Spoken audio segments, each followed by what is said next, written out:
Have you ever walked past someone without truly seeing them? The person sweeping the floor, the one wiping down the tables, the silent figures who keep our world running while we rush through it. We see their uniforms, their tools, their tasks. But do we ever see the person inside? Do we ever stop to wonder about the battles they've fought, the mountains they've climbed, the stories etched into their very bones? This is a story about one such person, a woman defined by a limp, judged by her job, and dismissed by a world that had forgotten how to look deeper. It's a story about what happens when the invisible finally becomes seen. Elara dragged the heavy mop bucket behind her, the squeak of its plastic wheels a familiar, lonely sound in the cavernous, silent halls of Sterling Innovations. Each pull sent a sharp, rhythmic protest up her right leg, a constant, nagging reminder of a life lived before this one. The limp wasn't dramatic, but it was permanent. A slight, uneven gait, a hesitation in her step that made her right foot drag just a fraction of a second longer than her left. To the young, ambitious tech prodigies and sharp-suited executives who hurried past her, it was an object of casual pity, or, worse, quiet amusement. She was the limping cleaner, a fixture of the background, as much a part of the building as the polished marble floors and the cold, tinted glass walls. They saw the gray uniform, the tired eyes, the dark hair pulled back into a severe bun. They saw the limp. They never saw her. Elara had learned to live with the invisibility. In some ways, she welcomed it. It was a shield. Here, in the gleaming corridors of a company that prided itself on human-centric innovation, she was a ghost, and ghosts were safe. No one asked questions. No one wanted to know that the hands now scrubbing toilets once held a rifle, or that the eyes now scanning for dust bunnies once scanned desert horizons for threats. No one cared that the leg that now ached with every step had once carried the weight of a fallen comrade across 3 kilometers of hostile territory. Here she was just Elara, the cleaner. And that was enough. Or so she told herself. The day shift was the worst. That's when the building hummed with energy, with ambition, with the kind of careless arrogance that only comes from success. Whispers followed her like shadows. A group of young interns once fell silent as she passed, only to erupt in muffled giggles the moment she turned the corner. She heard one of them mimic her walk, a cruel, exaggerated stagger. She kept her head down, her jaw tight, and continued her work. Her silence was not weakness, it was discipline. A discipline forged in fire and loss, a control so absolute it had become her armor. Her immediate supervisor, Mark, was the embodiment of this casual cruelty. He was a man whose small measure of authority had inflated his ego to grotesque proportions. He never used her name.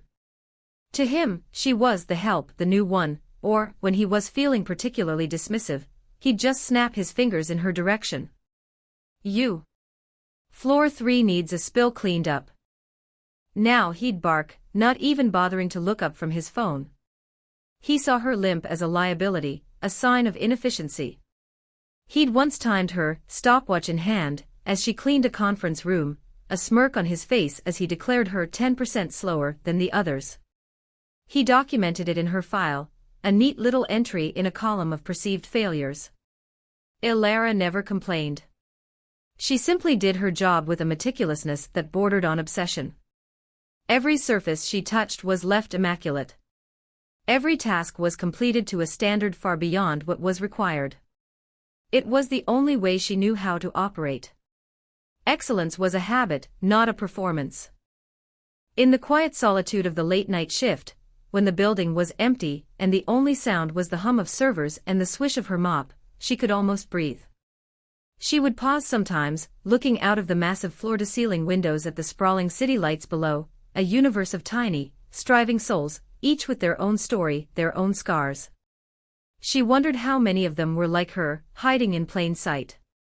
Up on the 50th floor, in an office that overlooked the entire glittering cityscape, Arthur Sterling, the founder and CEO of Sterling Innovations, was not feeling innovative. He was feeling trapped. He stared at the latest project report, the words blurring into an indecipherable mess of missed deadlines and budget overruns. Project Chimera, his flagship initiative, the one meant to revolutionize data security, was failing. And it wasn't a technical problem. The code was brilliant. The hardware was state-of-the-art. The problem, his increasingly stressed team leaders told him, was people. The teams weren't communicating. There was infighting, blame shifting, a complete collapse of morale. His company, lauded in business magazines for its progressive culture and collaborative environment, was rotting from the inside out. He had built this empire from a garage startup into a global powerhouse on one simple principle: find the best people and empower them. But now the best people were acting like children, and he felt utterly powerless. He slammed the report down on his vast mahogany desk, the sound swallowed by the thick carpet. He paced the length of his office, the city lights a mocking testament to a world that was moving on without him. He had everything: wealth, prestige, influence, but he couldn't solve the one problem that mattered most. He couldn't get his own people to work together. He saw them in meetings, brilliant minds filled with resentment. He saw the subtle digs in emails, the cliquish behavior in the cafeteria. He saw the symptoms, but he couldn't find the disease.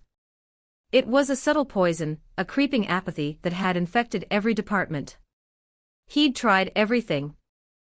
Team-building retreats that cost a fortune, motivational speakers who shouted platitudes, incentive programs that only seemed to increase the resentment between teams. Nothing worked. The company culture he had so carefully crafted had become a facade, a hollow brand slogan.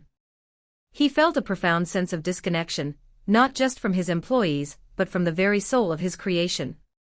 He was the captain of a magnificent ship, but he had lost his map and his crew was on the verge of mutiny. He ran a hand through his graying hair, the weight of 1,000 employees pressing down on him. He was supposed to be a visionary, a leader. But tonight, he just felt like a failure. The frustration gnawed at him, a bitter acid in his stomach. He needed a fresh perspective, a sign, anything. He walked to the window, leaning his forehead against the cool glass, looking down at the city not as a king surveying his domain, but as a prisoner in a gilded cage. It was past midnight. The building was supposed to be empty, save for the security guards and the night shift cleaning crew. He had always seen them as part of the building's automated systems, faceless functions that kept the machine running. He'd never once stopped to speak to one of them, to learn a name, to acknowledge their existence beyond a generic, corporate-mandated holiday bonus. The thought struck him with a sudden, sharp pang of guilt. Here he was, agonizing over a lack of human connection in his company, and he was as guilty as anyone. He was the source of the disconnection, isolated in his ivory tower, blind to the people who moved through its foundations every single night. He made a decision. He was going to walk. Not home. Not to his car. He was going to walk the halls of his own building, not as a CEO, but as just another soul wandering in the dark. He needed to see what his company looked like when it thought no one was watching. He took the private elevator down, not to the lobby, but to a random floor in the middle of the building. The 34th floor. The marketing department. The doors slid open to a scene of quiet order. Desks were neat, chairs were pushed in, the faint scent of disinfectant hung in the air. And there at the far end of the long corridor, was a lone figure. It was a woman, her back to him, slowly and deliberately mopping the floor. He recognized her, vaguely. He'd seen her before, a fleeting shape in his peripheral vision during the day. The cleaner with the limp. He watched, unseen, from the shadows of the elevator bay. There was a rhythm to her work, a fluid, practiced motion that seemed at odds with the slight awkwardness of her gait. She wasn't just sloshing water around. Each stroke was precise, overlapping with the last, leaving a perfect, gleaming surface in its wake.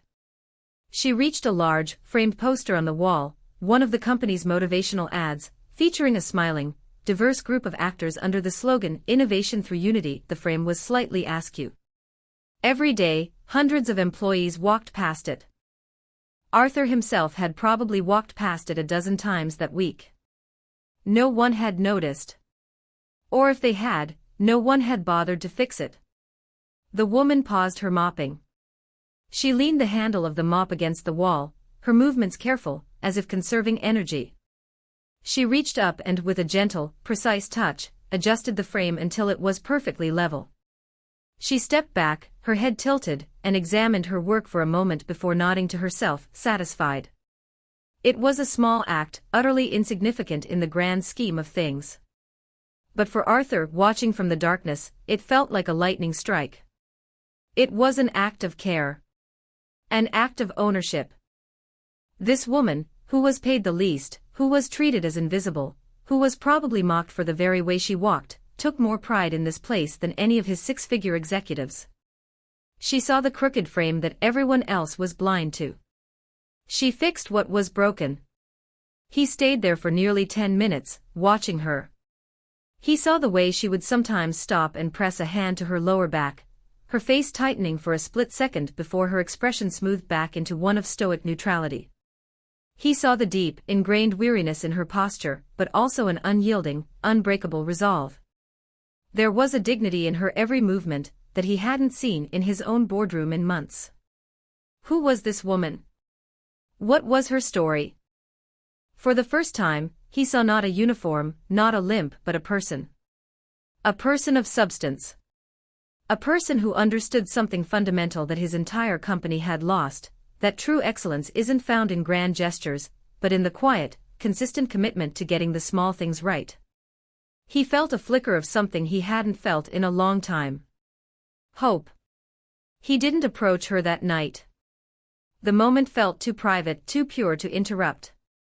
But he made a note of her face, the quiet determination in her eyes. He went back to his office not with a solution, but with a new question. He had been looking for a leader, a strategist, a corporate savior. Maybe, just maybe, he had been looking in all the wrong places. The next afternoon, the incident happened. Arthur was walking toward the main cafeteria when he heard a voice, sharp and laced with condescending authority, cut through the lunchtime chatter. It was Mark, the facilities manager. He was standing over Ilara, who was kneeling to pick up the contents of a trash can he had just deliberately kicked over. "What is this? I told you this area was supposed to be spotless for the investor tour. Are you deaf or just slow?" Mark sneered. A few employees nearby snickered, hiding their mouths behind their hands. Others just looked away, their discomfort palpable but their silence a form of complicity. Ilara said nothing. She simply continued to gather the discarded coffee cups and crumpled papers, her movements methodical. The limp was more pronounced as she knelt, a vulnerability she tried to hide. "Look at me when I'm talking to you," Mark demanded, his voice rising.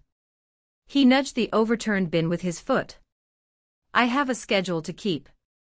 "Your problem," he said, gesturing vaguely at her leg, "is not my problem. If you can't keep up, maybe this isn't the job for you." The cruelty of the statement hung in the air, thick and suffocating. Ilara finally looked up. Her eyes were not filled with tears or fear, but with a calm, steady intensity that seemed to unnerve Mark for a second. It was the look of someone who had faced down far worse things than a petty tyrant in a polo shirt. She didn't say a word. She didn't need to. Her silence was a fortress. She finished gathering the trash, slowly got to her feet, the effort clear on her face, and walked away, pushing her cart before her. The small crowd of onlookers dispersed, eager to forget what they had just witnessed. Arthur had watched the entire exchange from a distance, hidden behind a large potted plant. A cold, hard rage settled in his chest. This was it. This was the disease. It wasn't in the spreadsheets or the project plans. It was here, in the open, in the casual dehumanization of another person. Mark's behavior was a symptom of a culture that had begun to reward arrogance and punish humility, a culture that had forgotten that a company is not a collection of assets, but a community of people. He saw now that the infighting among his top teams was just a high-level version of the same poison. It was a lack of respect. A fundamental lack of empathy. And it started from the top down, with his own ignorance. He had allowed men like Mark to wield power.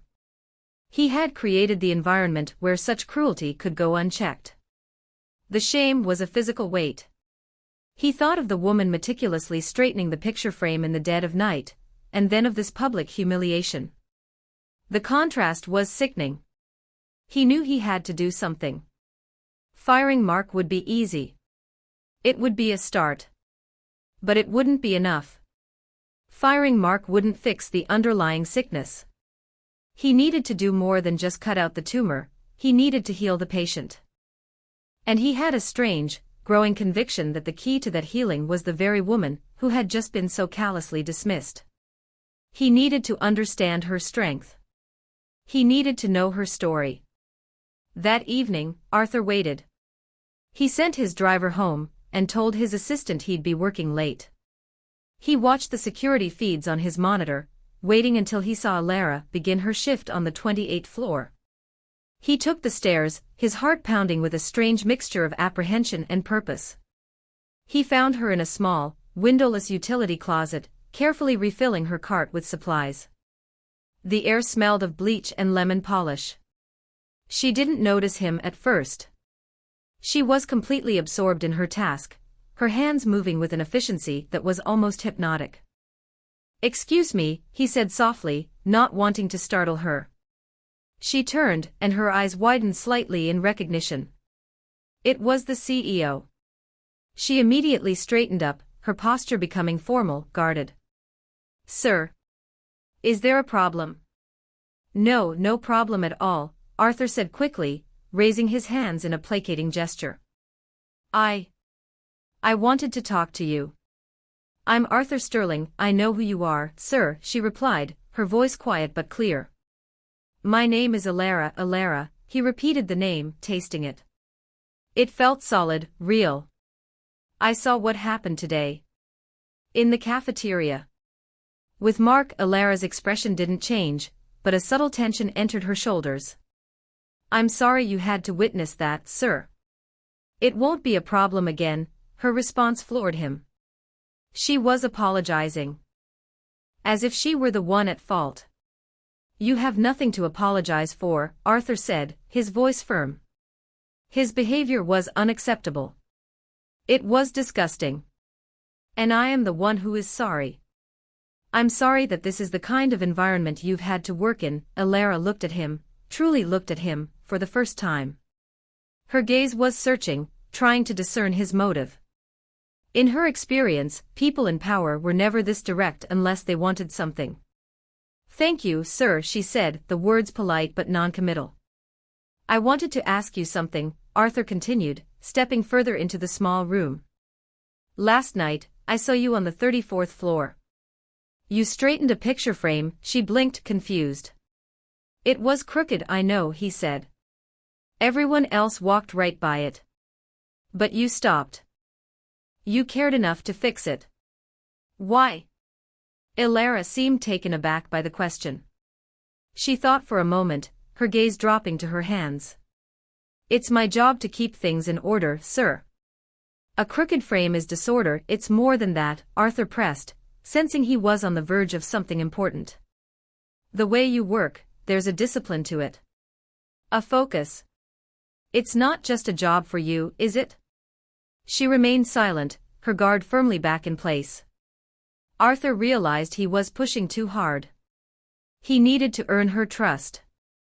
"I'm not trying to pry," he said gently. "I'm trying to understand. My company it's in trouble, Alara. Not financially. Culturally. We've lost our way. We've forgotten how to care about the small things. We've forgotten how to respect each other.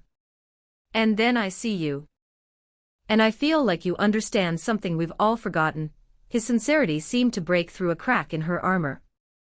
She looked down at her right leg, a flicker of an old pain in her eyes, a pain that had nothing to do with the physical ache. "Respect," she said, the word soft but heavy with meaning. "Respect isn't about what you say in meetings or what you write on posters. It's about what you do when no one is watching. It's about seeing the person next to you as a human being, not an obstacle or a tool." Her words were a direct echo of his own thoughts, but stated with a clarity that stunned him. "Where did you learn that?" he asked, his voice barely a whisper. She hesitated, a battle playing out behind her eyes. Then, she seemed to come to a decision.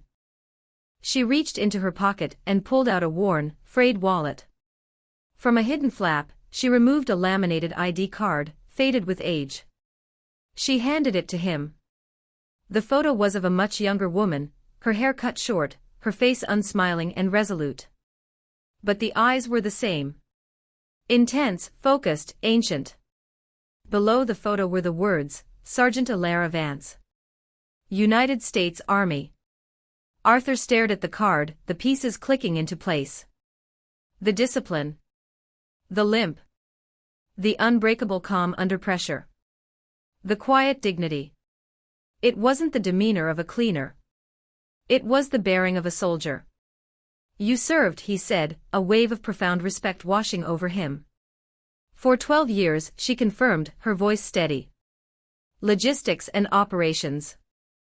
Then 2 tours on the front line, he handed the ID back to her, his hand trembling slightly.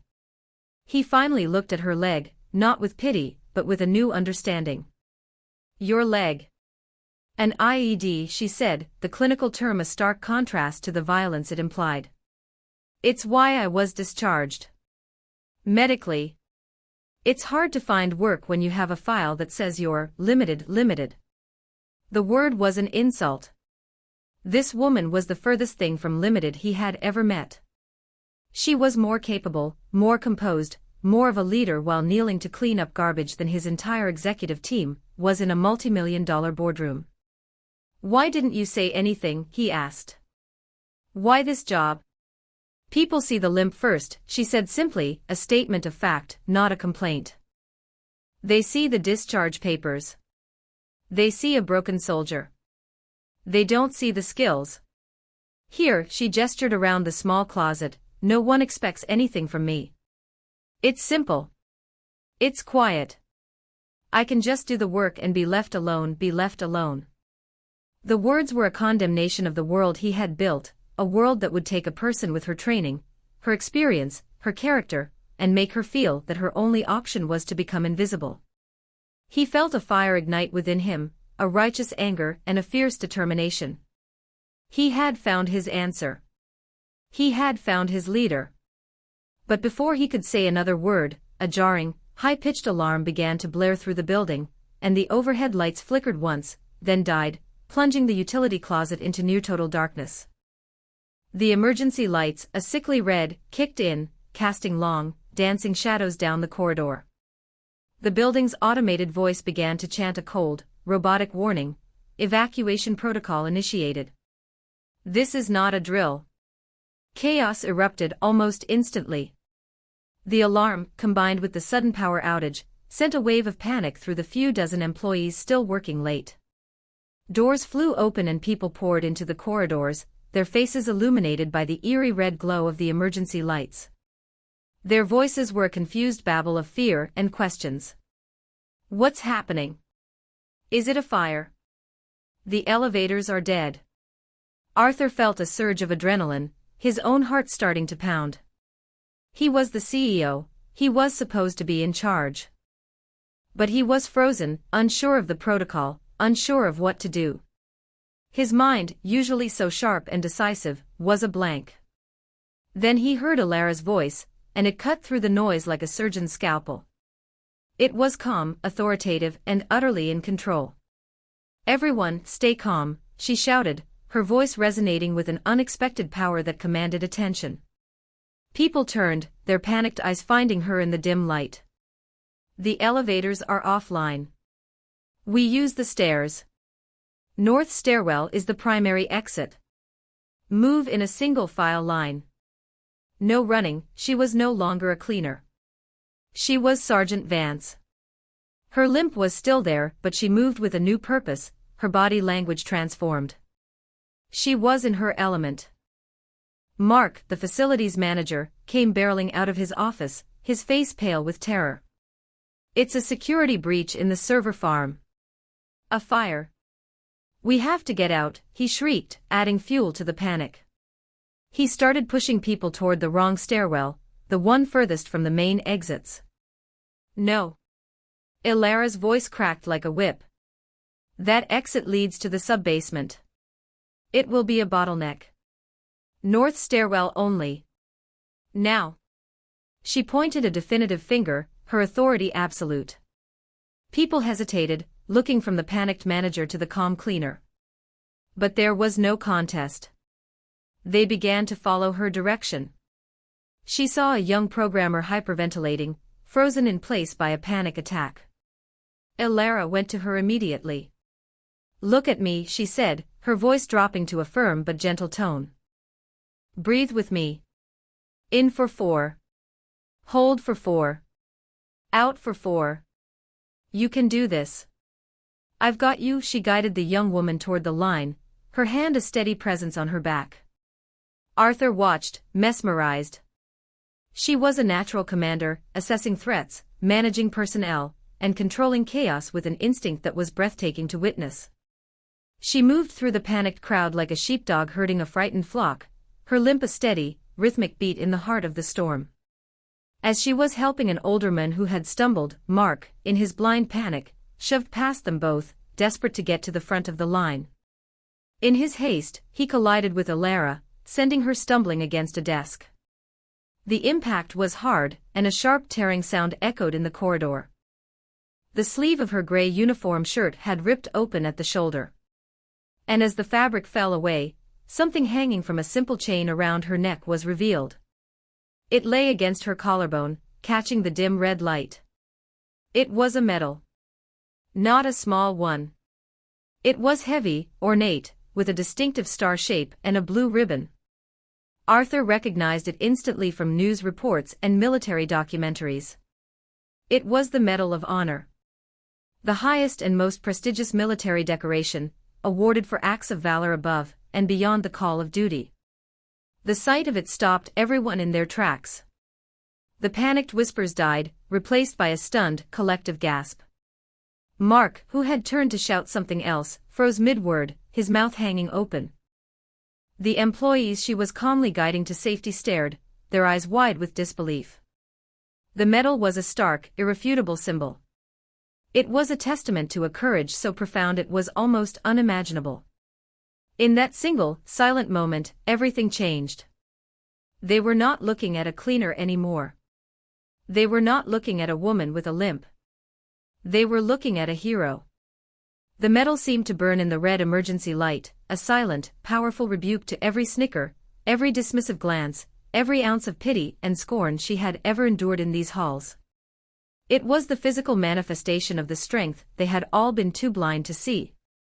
Elara, seemingly oblivious to the revelation, simply tucked the medal back beneath her torn shirt. Her focus was not on her past glory, but on the present mission, getting these people to safety. "Let's go," she said, her voice breaking the spell. "Keep moving," and they moved. But now there was a new quality to their obedience. It wasn't just the response to an authoritative voice in a crisis, it was a deep, humbling respect. They followed her down the long flights of stairs, the sound of their footsteps a unified rhythm.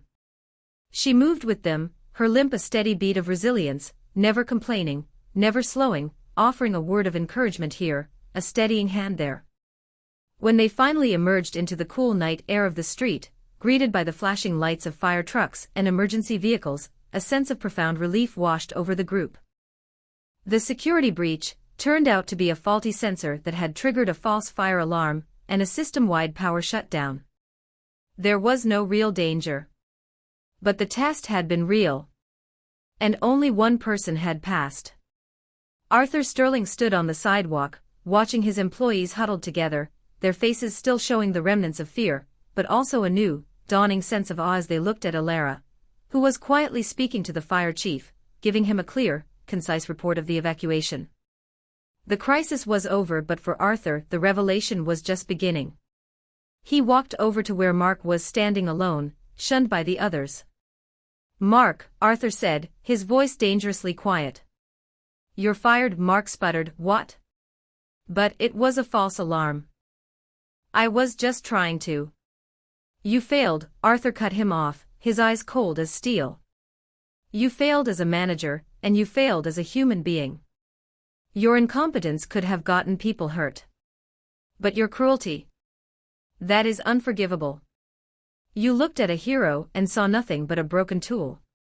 Clean out your desk. You're done here. He didn't wait for a reply. He turned and walked toward Alara. She had just finished with the fire chief, and was standing by herself, pulling her torn shirt together, an island of calm in the lingering chaos. He stopped in front of her. The other employees watched, silent. Sergeant Vance, he said, using her former title. It felt more real, more appropriate than her first name. She looked up at him, her expression unreadable. You saved lives tonight. Or you would have, if the danger had been real. You led. You took charge. You showed more character and courage in 30 minutes than I've seen in this company in 30 years. He paused, taking a deep breath. I was wrong, he said, the admission costing his pride nothing and gaining him everything. I've been looking for a leader to fix my company's culture. I've been looking everywhere but right in front of me. I don't want you to clean my floors anymore, Alara. I want you to help me rebuild my company. I'm creating a new position. Director of Operations and Strategy. I want you to take it. I need your discipline. I need your integrity. I need you to teach us what it means to be a team again. A murmur went through the crowd of employees. They stared at Alara, this quiet, unassuming woman they had ignored for months, and saw her for the first time. They saw the leader who had just guided them through the darkness. They saw the medal she carried not as a piece of metal, but as a symbol of the immense inner strength she possessed. Alara looked at Arthur, then at the faces of her coworkers, and finally down at her own hands, the hands that had scrubbed and polished and swept. For years, she had believed her service was over, that her past was a closed book, that her future was one of quiet, invisible work. She had accepted her fate. But now, she was being offered a new mission. A different kind of battlefield, but one that needed her skills just as desperately. She didn't smile. Her face remained a mask of calm composure. But her eyes, for the first time since he'd met her, held a flicker of a new light. It wasn't pride. It was purpose. Yes, sir, she said, her voice clear and steady. I accept. The next Monday, Alara walked through the doors of Sterling Innovations. She was not wearing her gray cleaner's uniform. She wore a simple, professional pantsuit. She still walked with her limp, but no one saw it as a weakness anymore. It was a part of her story, a visible reminder of her sacrifice. As she walked through the lobby, the employees who had once ignored her or snickered behind her back now met her eyes. They nodded, their expressions filled with a respect that was genuine and deeply felt. The whispers that followed her now were not of ridicule, but of awe. That's her, they would say. That's the one. Her new office was on the 49th floor, right next to Arthur Sterling's. She didn't change who she was.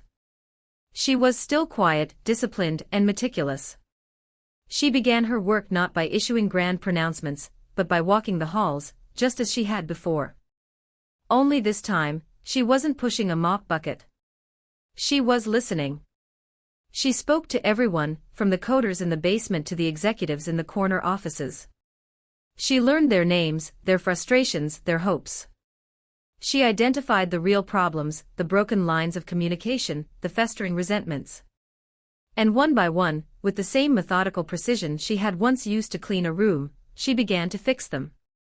She implemented new systems based on accountability and mutual respect.